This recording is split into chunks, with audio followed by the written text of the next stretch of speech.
my name is Brooke Hicks, and I am a grad student at UNC Charlotte. I also work at Indian Lane Elementary School in a self-contained setting. Today, the strategy that I'm sharing is an extended reaction guide.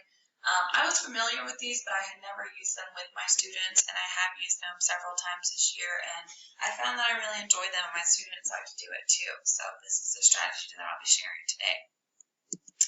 The objective of the extended reaction guide is to give students the opportunity to activate their prior knowledge before reading, to engage with a new text, to look for evidence in a text, and to explain their thinking after reading a text.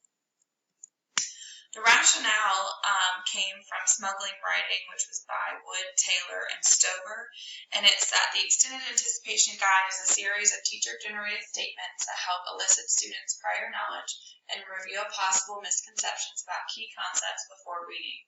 Students use the statements to guide their reading, and they respond after reading to see if their views have changed or broadened. Through the use of an Extended Anticipation Guide, students are taught several important reading strategies, including making predictions, looking back through a text to find answers, and justifying through writing and discussion. These important reading responses oftentimes do not come naturally to students and need to be modeled, practiced, and reinforced. In order to prepare for an extended reaction guide, the teacher has to do several things. First, select a grade-appropriate text on a topic of choice. Teachers can use extended reaction guides in all subject areas. Then, read through the text to determine what are the main ideas or key concepts you want to discuss. Then, make a list of 5 to 10 statements that may be true or false relating to those key concepts. And last, make a visually appealing page for students to respond on. This page can be printed or digital. In my case, I did it for a book called Move It, Motion, Forces, and You, because we were talking about forces in motion in science. So I chose this book because it's really kid-friendly, especially for my special education students. So this is the book that I chose for them, and then I'll give you a peek at what the reaction guide looks like. I made it with some thumbs up and thumbs down because I figured my kids do good with visuals. So this is what it would look like. So before reading, they would have to choose if they agree with the statement or disagree if they think it's true or false. The statement goes here in the middle. This is their after or during reading thinking, and at the end, they would provide a rationale for whether their thinking was on point or they needed to adjust their thinking if they learned something new. So that's a closer look at what it looks like.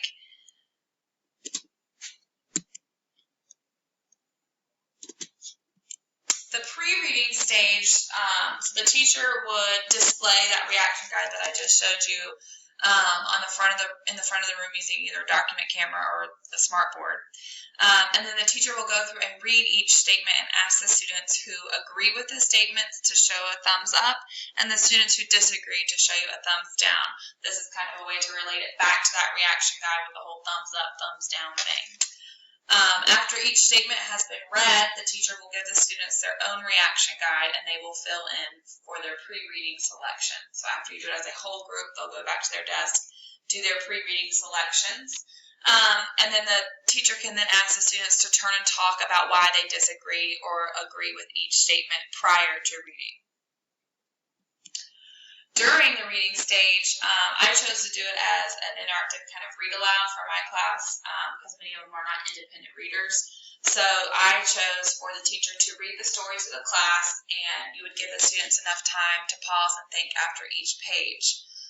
The students will fill in their during reading column on their extended reaction guide. So if I'm reading a page and I clarify one of those statements, that's when they would then color in that second set of thumbs to decide if they agree or disagree. And then the post-reading stage.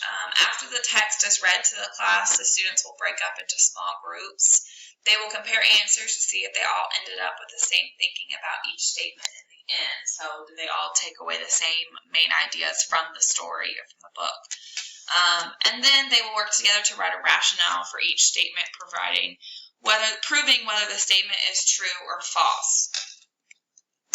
So that takes you back to this section right here. So for example, on the first statement, it says to make objects move, you push or pull them. And what they should have had for their final thought was that that statement was true, and they saw that on page 4 in the story where it says you use pushes and pulls to make things move. So that would be an example of a rationale that they might write in there. And then after the end, you have a visually appealing chart that they can see has their thinking change from before they read to after they've read. Like I said, this was intended for a small group, self-contained class. It's very simple, but at the same time, it pulls out their prior knowledge, gets them thinking about that content area, and then it becomes a whole group lesson that you work together, and then they can break off and work in small groups and individual. So that was my example of an extended reaction guide and my strategy that I would share. Thank you.